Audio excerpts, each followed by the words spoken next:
All right, this is hopefully a pretty quick video for what turned out to be a longer project than I expected. This is attempt number 2. I already filmed, went through. This is the OEM fuel pump from 2003 Ford Excursion 68 V10. I set it all up. It didn't end up working. I'm putting in a Walbro GSS342 pump. I had initially tried to use the OEM feed, which it's a parallel feed. This is the feed from the pump, and this is the feed that goes directly into the basket. Actually, it sucks from this pickup and the basket, so it's getting fuel from the tank, not just in the basket. It works off of like a Venturi effect, as this is the fuel pump one is doing the pumping. It's pulling through into the line also. There's a little choke in there, so it's gonna build up and get a little more pressure. I tried to space this out originally and make it work. The Walbro pump ends up being about 0.22 inches taller overall when sitting in the basket.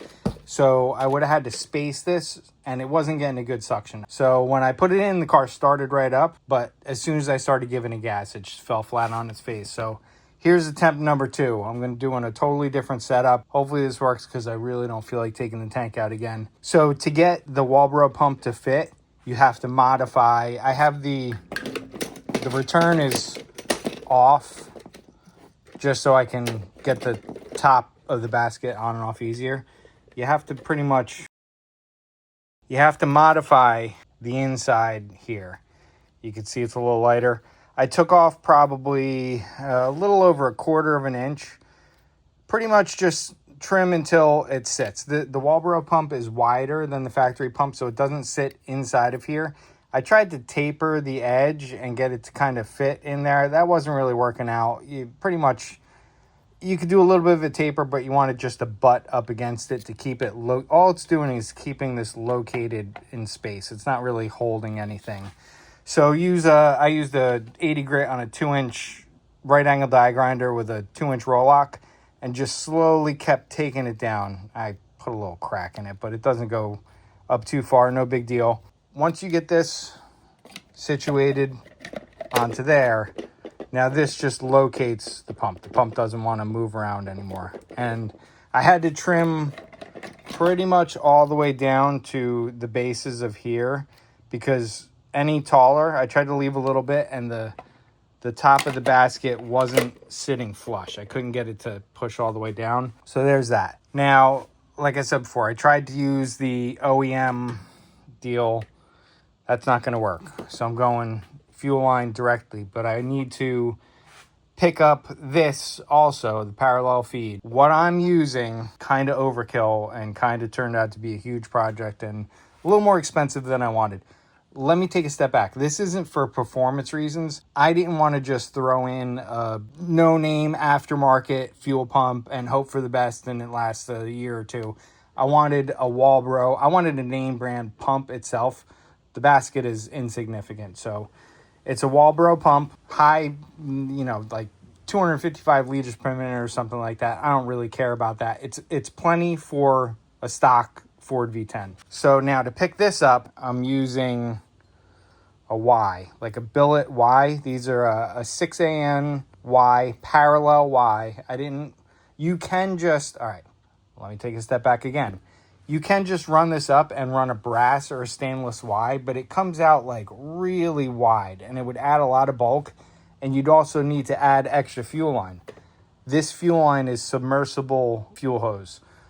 Don't use non-submersible. I went ahead and I didn't trust the reviews on some of like the Evil Energy and some of the stuff on Amazon. I did get this on Amazon, but I went with the actual Gates. It's Gates SAE 30R10. The part number is 27093, 27093. Submersible fuel line hose. The best price I found was on Amazon. This stuff is not cheap. A foot of it's like $35. I got 2 feet. I'm going to try to make it work with 1 foot because this is going to take up a decent amount of space. From what I calculated, you need about 10.5 inches of vertical between the hat and here. So this is adding, what is this, like 5 inches right here?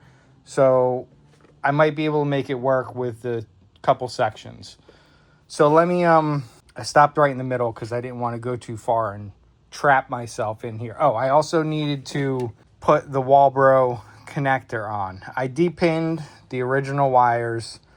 The Walbro pump I got was like a kit.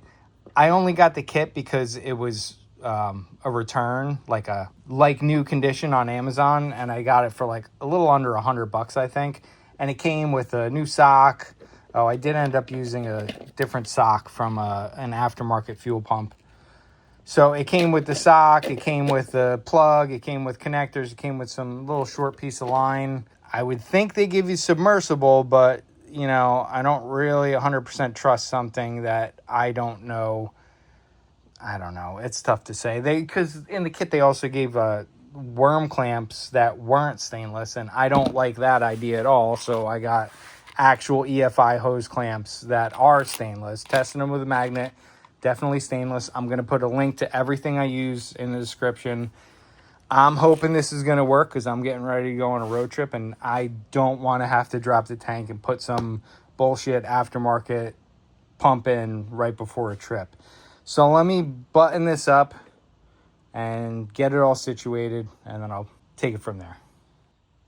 Here's the setup all complete, and the good thing is if this does work, I was able to fit it all according to my measurements. We'll see when I go to put it in the tank, using just 1 foot of the R10 fuel hose, which is good because that saves like $35 on this whole setup. I was trying to, you know, stay in relatively reasonably priced, but you know, by the time you get done with the fittings, I think this is like $23. These are like 17 for 2, another 10 for 1. So it's, you're talking about about $80 just to get it from here to here ish. I have the in and out looped. I do want to just try to put it in a little bit of fuel, just, you know, soak down into the basket, leave this exposed, and then run the plug off of a power supply just to make sure there's no leaks, because I'm afraid if there are any leaks in this system anywhere, it'll screw up like the whole pressure aspect of it. So I'll give that a try, and I'll get back to you when I get it in the tank. All right, this is actually attempt number 2. I tried to use a little computer APC power supply converted to a 12-volt power supply. I don't think it was putting out enough amps to get the pump started because it wasn't even turning on. So I've got the pump submerged in fuel, everything up here exposed, leads going into the positive and negative, and then I do have a fire extinguisher nearby. So I just need to, oh, I'm glad it didn't work before because I didn't have clamps on there like an idiot, and it probably would have popped the lines off. So let's power, I don't know, hit output, and it should, you can't read the screen, but I could see it. This is sketchy, but yeah, all right, it's working. And I'm showing no leaks. That's awesome. Perfect. So let's, seems to be doing good. Let's get it set up in the truck.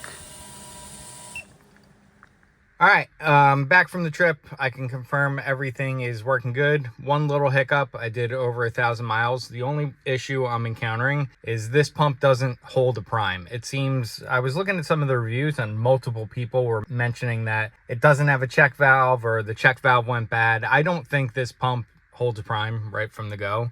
So the only thing I do is sometimes it takes 2 key cycles to get it to start right up. Even if you just stop for gas and go to start it again, it's kind of a long start. That's the only issue I had. So let's just do it with a single key cycle, and then I just let it go. I tested the voltage. It really only primes for like a second, whereas the diesel, it seems to prime for like 2 or 3 seconds. So worst case is you just give it 2 key cycles before you go. So let's see if it starts right up. This has been sitting for a couple days. Starts right up. So yeah, if you just kind of get in and just try to start it right away, it might be a little bit of a long start. So that's pretty much it. If you want to go and check out my website, it's lucidautowerks.com. I do sell the ultimate manual tire changer. I also have some connectors for Volkswagens, a few Ford items over on the page. I got ignition coil connectors and terminals. I'm going to start stocking some more Ford terminals. I do have the rear wiper delete plugs for the wiper and the squirter for a Ford Excursion. So check it out. Thanks for watching, and I'll see you in the next one.